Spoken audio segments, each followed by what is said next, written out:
for tuning in. If you haven't already, please hit that like button, subscribe, keep up to date what I'm trying to share with you guys. So just wanted to recap on the last couple of days of CrossFit Games. So in my last vlog, I recapped on day 1 of the CrossFit Games, and our boy Ricky Garrard, he was sitting on top of the leaderboard. Tia Claire Toomey, unfortunately she wasn't at the top of the leaderboard. However, things have taken a toll since then. So on day 1, the second event got cancelled due to weather, and it got moved to the next day. So individual athletes were supposed to have a rest day.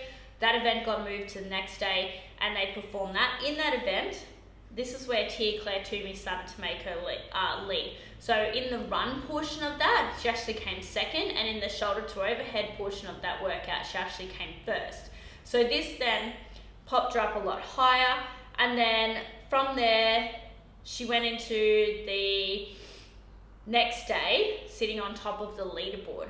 So we all knew that she was going to make this comeback. Like, Tia Claire Toomey is one of the best athletes, is probably actually the best athlete in CrossFit on the women's field that we're ever going to see. So for her to have like a little bit of a skew-if day on day 1, however, if those two events had been on day 1, we probably would have seen Tia Claire Toomey sitting on top of the leaderboard after the first day. From there, she came third in the Capital. Now this workout was super cool. So they had to do the pig flips prior to leaving the stadium. Everyone started in the stadium. Then they had like it was 3 miles, so a roughly 5-kilometer run.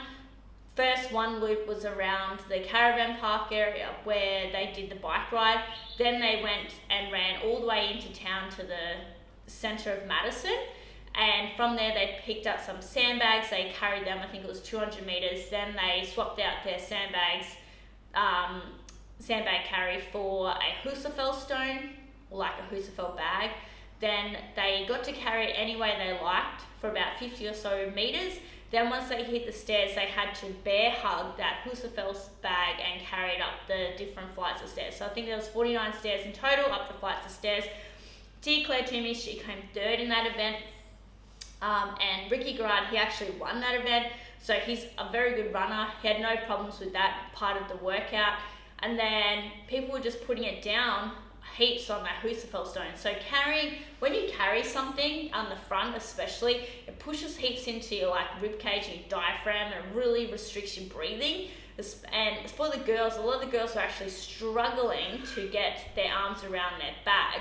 So some people were having problems with that. Now, another interesting factor I liked about that workout was CrossFit made every single athlete finish that workout. There was no time cap. So if it had taken someone 2 hours, they were going to be there for 2 hours and they were going to finish that workout. So there's an iconic picture that's going around at the moment, which really sums up what I love about CrossFit and the community aspect. And I'm a strong believer, and I make all my members do this whenever I coach a class, is that no one goes home until the last person's finished. We all cheer on the last person. We all help them through. So she's trying to carry this Husafell bag up the stairs. It probably weighs more than she does. She's not a very big athlete.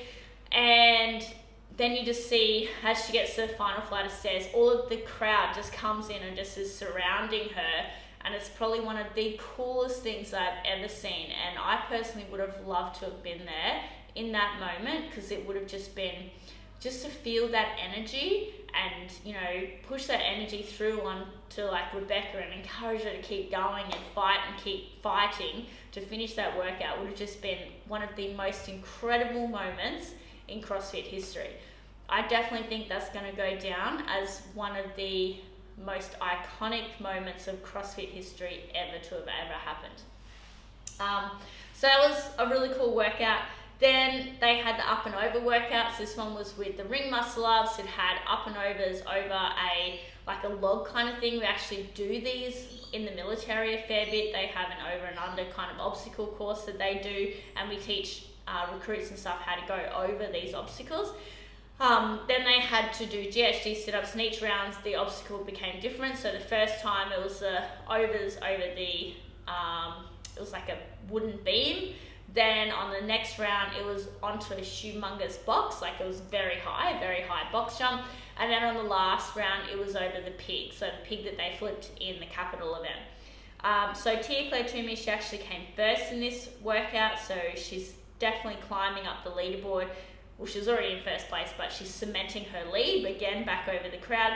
Now, for Ricky, in that event, he actually came third, so it wasn't a very bad finish for him at all. He had no dramas with any of the movements and stuff, and he did really well, which was cool to see. And then the next workout was Echo Press. So this had a very different movement. We're used to seeing strict handstand push-ups and strict deficit push-ups and stuff in a normal, like where we kick up onto a wall. Well, this time it was where you had to wall walk and you had to do a strict deficit handstand push-up, but your face was facing the wall. Now, that would have been pretty hard. I actually find it very hard just to balance that way against the wall unless I'm just static holding. So it's all right if I'm just kicking up and just doing a face-to-wall handstand hold, but if I then was to add movement into it, I would be struggling to keep my legs on the wall. Now, you saw a lot of athletes, they were like bending, so if this was like their midsection, their back should be in like a hollow position like this, they were like this way, okay, so their bum was against the wall and they were kind of like arching to try and come out. Now, it kind of works when you're facing the other way against the wall and you kind of engage those different muscles. However, it wasn't really working for people when they were doing that. And also when people were coming down, their forehead had to come past the line, but they were looking at like where they were going rather than tucking their chin to their chest like you would say for a normal handstand push-up. So that really threw some people off. This workout actually put Ricky back. He came 28th in that workout. He didn't get to finish the workout, unfortunately. He got onto the last calories on the Echo bike. However, he only got a couple of calories out. Now for Tia, she actually came second in this workout and it wasn't very far behind first place. So no issues with Tia in that. She went unbroken on every single set of her handstand push-ups as well. She had no dramas. She was very controlled through her movements, and it was literally just the bike that it came down to, that she was a bit slower than the person who won the workout. So after that workout, that was the end of that day, and then they've gone on to start their second last day, last night. They started off at the pool, so it's a rinse and repeat. So it's like, so you had to swim, then you had to do a certain amount of calories on the machines, then you had to swim, do a certain amount of calories. So each round it would increase by 2 reps on the calories on the ski erg. And then on the last 2 rounds, you just went as hard as you can in the remaining time. So it wasn't about a certain set amount of calories, it was just how many calories you could rack up. So Tia, she actually came 4th in this.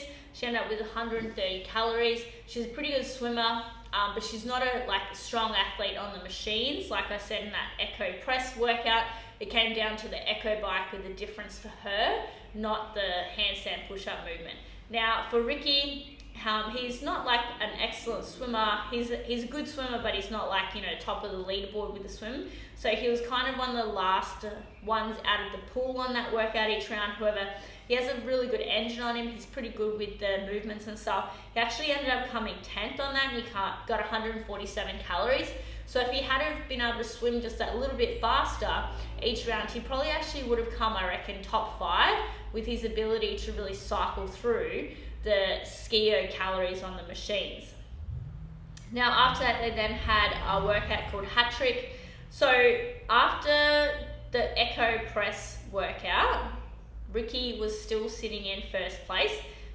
Yes, after the Echo Press workout, pretty sure Ricky was still sitting in first place. Then after the rinse and repeat workout, he actually dropped down to 2nd place, just behind Justin Medeiros. So Justin Medeiros is actually in first place now. He is 17 points ahead of Ricky, and then Roman Krenikov is about 22 points behind Ricky Grad in 3rd place. So it's going to be a super tight finish tomorrow between those 3 guys. Like, this is going to be coming down to the last workout to see who becomes the fittest man on earth. Now with that hat trick workout, Ricky came 12th overall, so definitely not the best finish for him on that one either. It was outside of the top 10, so he would have lost a few points on that one and gave Justin Medeiros a bit more of a lead. Then on the sandbag ladder, he actually ended up coming 7th, which isn't too bad. He actually lifted the exact same weight as Justin Medeiros. However, once everyone, the people who failed at that bag, they then had to do an elimination where there was a yoke set up and there was a certain amount of sandbags at different weights, so they had to get over the yoke. And then Ricky, obviously, in that, he then lost the tiebreak to several other athletes, and then he placed 2 spots behind Justin Medeiros. So Justin Medeiros obviously finished the tiebreak a little bit faster than he did. So that was pretty good. Whereas Tia, she, on the hat trick workout, so the sprint, wall balls, and the overhead dumbbell snatches, she came 3rd on that, so she did really well again. That's a typical kind of workout that Tia's really good at. And then the sandbag ladder, she actually came 9th, which I'm a little bit surprised. So she's a pretty strong athlete, but maybe she's just not strong with odd objects. I mean, we saw it with the yoke at Touring Pro when she lifted it with no drama. She went pretty much unbroken. Same with at the games last year. She literally made it like 1 meter away from the finish line in the very first round on the yoke. So I'm surprised that she actually didn't finish a little bit higher in that sandbag ladder. However, it's an odd object, something that she may not use all the time. However, she is way ahead at the moment in 1st place with 3 more events to go. So after tomorrow, after everything finalizes, I'll do a final vlog, talk about some of the things I noticed over the last couple of days, and hopefully Tia remains on top. I highly doubt that she's going to be going anywhere now that she's on top, and I really, really hope that Ricky can make it to back to the top of the leaderboards, get there and finish strong, and show everyone that the last 5 years of hard work that he's put in, trying to get back and prove to everyone that he can do this the right way. Otherwise, even if he finishes on the podium, even if he doesn't finish on the podium, it's still going to be amazing. Whatever he does and whatever he achieves this year is going to be nothing short of amazing. It's just going to be, such a greater ending for him to actually be back on the podium, after being banned for 4 years and then having to work through the mental barriers, especially of coming back into this sport, knowing that there was going to be a lot of negativity towards him from a lot of people. I don't think Australians really think that way about him. We're all about second chances and stuff, so it'll be cool to see, but I'm excited to wake up tomorrow and see where the leaderboard's sitting, and then by the middle of tomorrow we'll know exactly who the fittest man or woman on earth, and fingers crossed it is 2 Australians for the first time ever, which would be absolutely amazing. That's all I've got for you guys today. Thanks for tuning in. If you haven't already, please hit that like button, subscribe, and keep up to date with what I'm trying to share with you guys. Thanks, crew. See you in the next one.